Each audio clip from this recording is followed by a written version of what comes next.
ભાઈ હવે ઈ રહેવા દો તમે હવે મને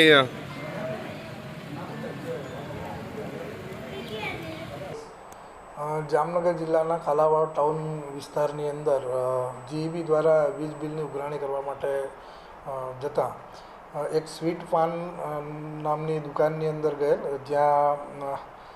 જીઈબીવાળાને ઉઘરાણી બાબતે ચર્ચા કરતાં ત્યાં દુકાનવાળા શ્રી નવાઝભાઈ બાબી, હુસેનભાઈ બાબી અને જુનેદ રાવ નાઓએ ભેગા મળી અને કર્મચારીઓને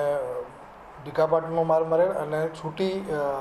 કાચની બોટલ કપાળના ભાગે મારતા તેને કપાળના ભાગે ઈજા થયેલ છે. જે અનુસંધાને કાલાવાડ ટાઉન પોલીસ સ્ટેશનની અંદર ફરિયાદ આપતા ફરિયાદ લખી લઈ પીઆઈ શ્રી કાલાવાડ ટાઉનનાઓએ તપાસ આદરી અને 2 આરોપીઓની ધરપકડ કરવામાં આવેલ છે. ભાઈ હવે ઈ રહેવા દો તમે હવે મને